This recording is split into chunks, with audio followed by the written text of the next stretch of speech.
অমৃতময় মাহেন্দ্রক্ষণে হরিকথার শুভারম্ভে অস্মাদীয় পরম আরাধ্য জীবন ধন জীবন সর্বস্ব প্রাতঃস্মরণীয় পরম বন্দনীয় রাতুল আতুল পাবন পদারবিন্দে শিল গুরু মহারাজের চরণ কমলে পরার্ধ কোটি দণ্ডবৎ প্রণতি জ্ঞাপন করি। তৎসহ আজ এই মঙ্গলময় ভাগবতীয় ভক্তিযজ্ঞের সুধাযজ্ঞের সমাগত মহাপ্রভুর প্রিয় অনুরাগী সুমঙ্গল সন্ত সমাজ, সাধু সমাজ, মহতজন, ভক্তজন, বৈষ্ণবজন, ধর্মশীলা শ্রদ্ধাশীলা দেবী মূর্তি মাতৃগণ, সকল ভক্ত চরণে দিন অতি দিনের সশ্রদ্ধ দণ্ডবৎ প্রণতি। এবং আমাদের মাঝে যার উপস্থিতি আমাদেরকে প্রেরণা, আনন্দ এবং মানসিক দৃঢ়তা, বরাভয়তা এনে দেয়, আপনাদেরই আশীর্বাদে, আপনাদেরই অনুকূলতায় যিনি বারবার রাজনৈতিক পথ অবলম্বন করে ধর্ম, চেতনা, সমাজ, মানবিকতার দৃষ্টান্ত রেখে চলেছেন মাননীয় উপজেলা চেয়ারম্যান সাহেবদ্বয়, তাকে আমাদের সমস্ত সনাতনীর পক্ষ থেকে শুভেচ্ছা এবং অভিনন্দন জানাই।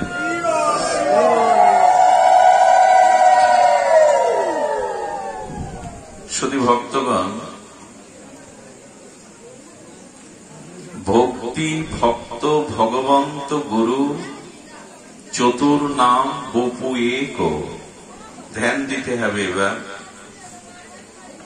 ইনকে চরণ রজ বন্দিয়ে নাশত বিঘ্ন অনেক। ভক্ত ভক্তি ভগবান গুরু, কয়টি নাম হলো? ভক্ত ভক্তি ভগবান গুরু, নাম কয়টি হলো? চারটি, কিন্তু তত্ত্ব এক। ভক্ত ভক্তি ভগবন্ত গুরু, বপু চার, তত্ত্ব তো এক। যেমন আমাদের এই ধরিত্রী, মহিতল, অবনী, পৃথিবী, বসুন্ধরা বহু নামবাচক হলেও এটি পৃথিবী, এটি বসুন্ধরা। বহু নাম থাকতে পারে, কিন্তু ধরিত্রী বা বসুন্ধরা একটি। তেমনি গুরু, ভগবান, ভক্তি এবং ভক্ত চতুর নাম বপুয়ে, তত্ত্ব তো এক, অভিন্ন। মানুষের জীবনে যত বিঘ্ন আছে, সর্বোত্তম বিঘ্ন হল প্রারব্ধ কর্মফল পুনঃ পুনঃ জগতে জন্ম মৃত্যু চক্রে আবর্তনশীল হওয়া। মনুষ্য জীবনে অধি দৈবিক, অধি আত্মিক, অধি ভৌতিক, এই ত্রয় যে ত্রিতাপ, এই বিঘ্ন নাশ হয় এই চার স্মরণ নিলে। ভক্ত ভক্তি ভগবন্ত গুরু চতুর নাম বপু এক। ইনকে চরণ রজ শরণ লিয়ে নাশত বিঘ্ন অনেক। যদি কেহ ভক্ত ভক্তি ভগবান গুরুর চরণ রজকে আশ্রয় করতে পারে, তখনই জীবের বিঘ্ন নাশ হয়। এটি বিঘ্ন নাশ করার শাস্ত্রীয় প্রকৃষ্ট পরম উপায়। বিঘ্ন কি জীবনে আমরা চাই? বিঘ্ন আমরা চাই না, কিন্তু সেই বিঘ্ন নাশের উপায় হলো এই চারের স্মরণ নেওয়া।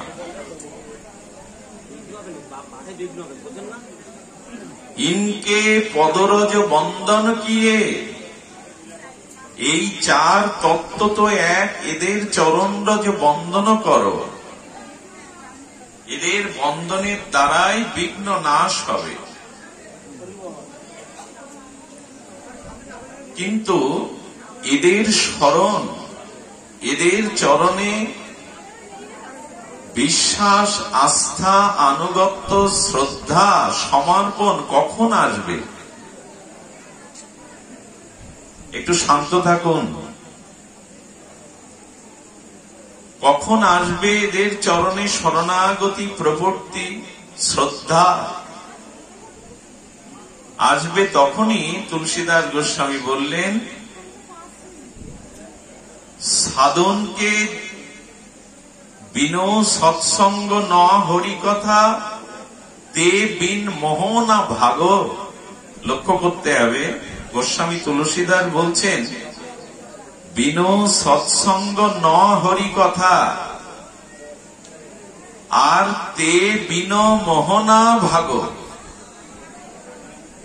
মায়া বা মোহ ভগবানে আপনার জীবন থেকে বিতাড়িত করতে পারবেন না, দুটি সৌভাগ্য আপনার জীবনে প্রাপ্তি না হলে।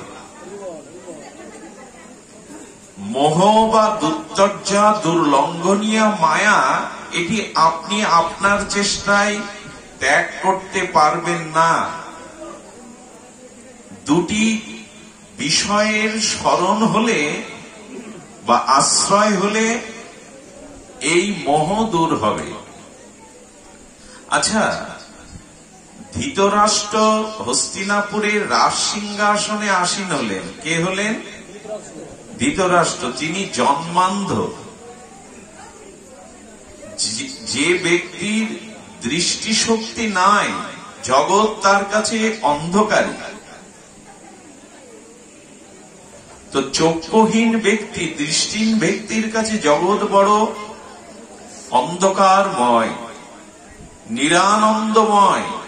তো যিনি জন্ম থেকেই অন্ধ এবং রাজ সিংহাসনে বসলেন, আর সেই কুরুক্ষেত্রের রণাঙ্গনে নিজের শতপুত্র নিধন হল। শতপুত্রের পুত্র বধূগণ বৈধব্য বেশ, তাদের চোখের জল পুত্রের চিতার হুতাসনে, সবকিছু ধৃতরাষ্ট্র দেখলেন। নিজের ভ্রাতা পাণ্ডু দেহ রাখল, পঞ্চ পাণ্ডবদের কত না মৃত্যু, যন্ত্রণা, ভিক্ষার প্রতিকূলতা দেখতে হলো। আচ্ছা, ধৃতরাষ্ট্রের কি মোহ দূর হয়েছিল?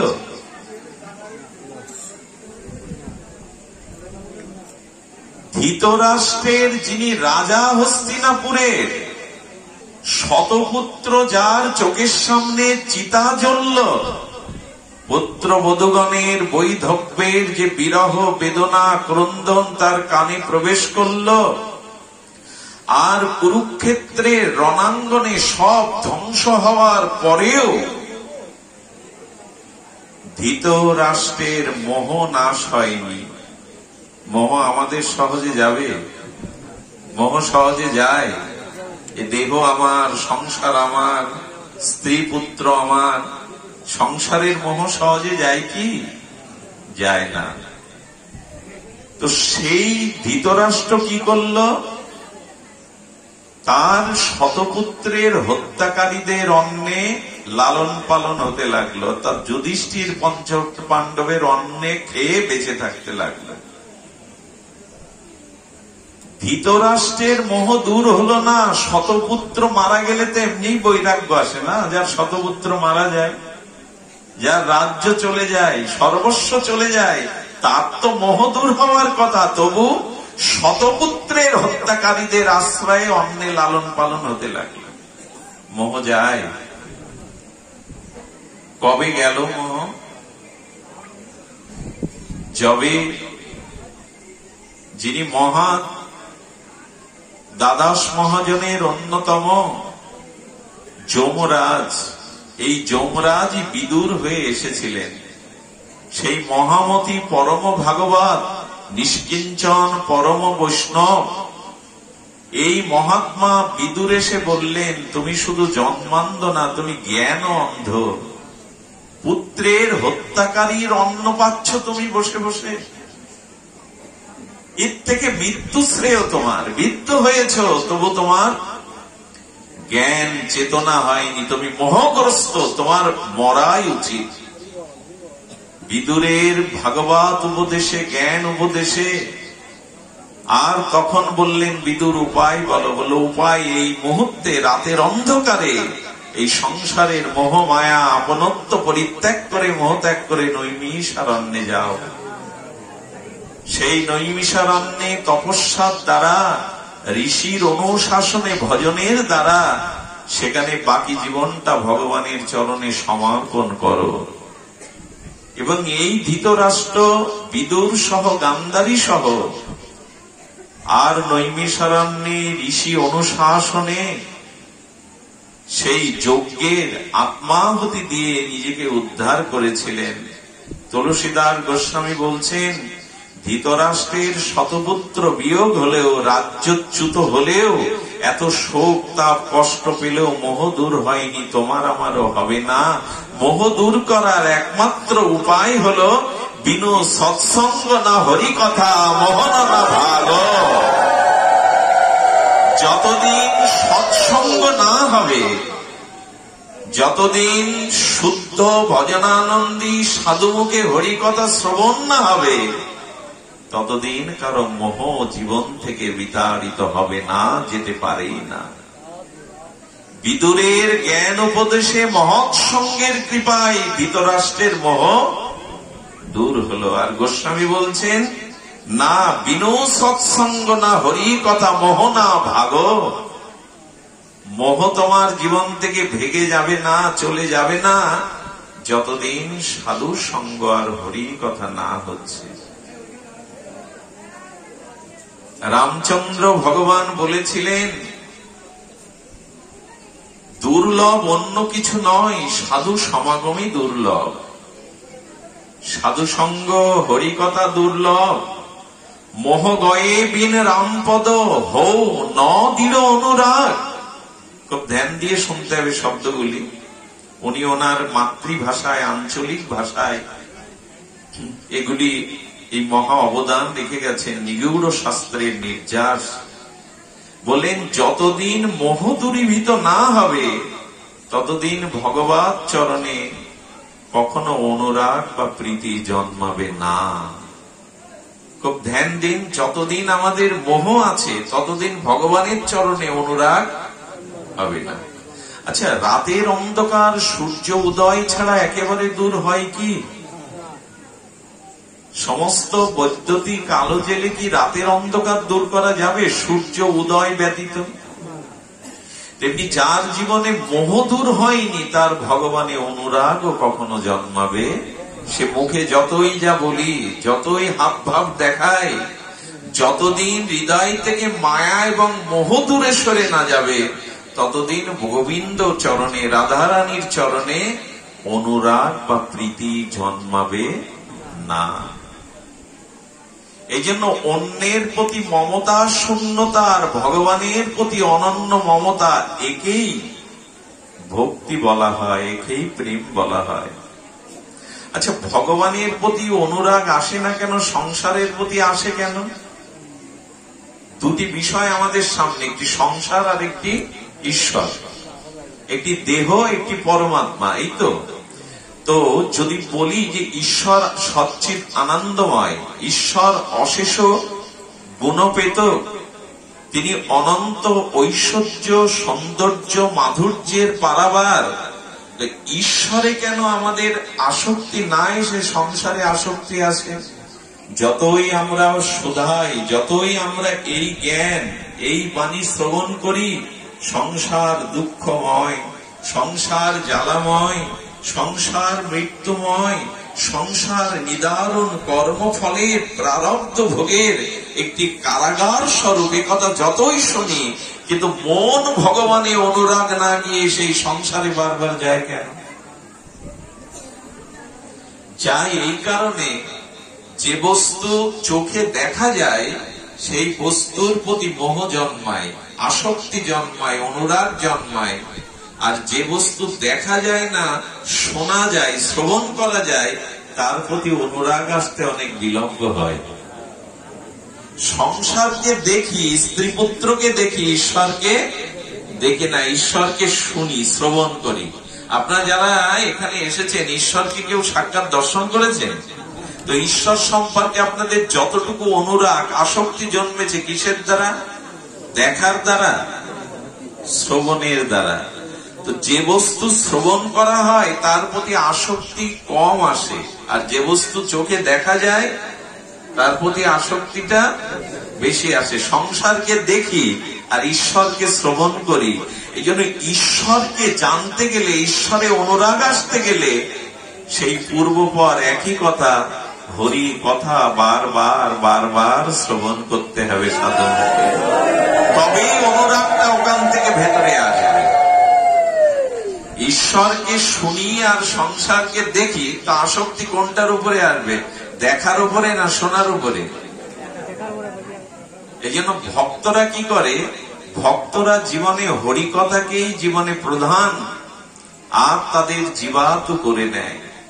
জীবাতু করে নেয় এই জন্য, প্রভু শ্রবণের দ্বারাই চিত্ত মাঝে তোমার অপরূপ ওই মাধুর্য আমি অবলোকন করে কবে দর্শন করতে পারবো। তো যতদিন হরিকথাতে রুচি না হবে, আসক্তি না হবে, মোহ দূর না হবে মহৎ কৃপায়, ততদিন ভগবানের অনুরাগ সৃষ্টি হবেই না।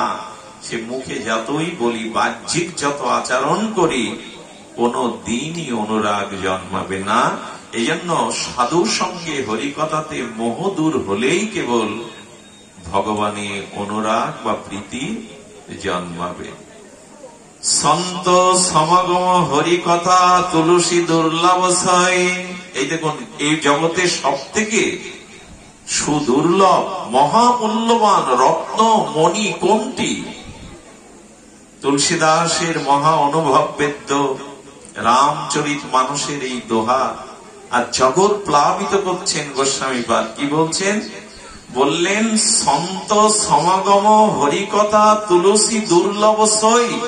তুলসীর অনুভূতি হলো সন্ত সমাগম হরিকথার ন্যায় দুর্লভ বস্তু এই সংসারে আর কোথাও নাই। তার কারণ, শ্রুত দ্বার লক্ষ্মী পাপঙ্ক হি ভাই। দেখুন, দুর্লভ যদি মনে করেন আমার ঘরে বিশ্ব সুন্দরী রমণী আছে, মানে স্ত্রী বিশ্ব সুন্দরী, এটা আমার ভাগ্য। ডাকাতের ঘরে, দস্যুর ঘরেও সুন্দরী স্ত্রী থাকে, থাকে কি না? আচ্ছা, যদি বলি আমার অর্থ আছে এই জন্য আমি ভাগ্যবান, এটাই আমার ভাগ্য, বহু অর্থ সম্পত্তির মালিক। পৃথিবীতে অত্যন্ত অত্যাচারী এবং পৃথিবীর চোর, দস্যু, ডাকাত, তাদেরও অর্থ থাকে কিনা? দুর্নীতিগ্রস্ত ব্যক্তির ঘরে অর্থ থাকে কিনা? থাকে। তাতে কি দুর্লভতা আসে? তুলসী বলছেন কি, সুত দ্বারলক্ষ্মী পাপিঙ্ক হি ভাই। অতি পাপীর ঘরেও সুন্দরী স্ত্রী থাকে, সোনা দানা, ব্যাংকে টাকা জমি জমা থাকে। অতি পাপীর ঘরে কি থাকে? পুত্র কন্যাও থাকে। তাতে ভাগ্যটা হলো কি? যদি ভগবান ভক্তি না হয়, তোমার ভাগ্য হলো কি? এটা তো পাপীর ঘরে, দস্যুর ঘরে স্ত্রী, পুত্র, কন্যা, অর্থ সবই থাকে। সৌভাগ্য কেবল যদি সাধু সঙ্গ প্রাপ্ত হওয়া যায়, এটাই হলো সৌভাগ্য।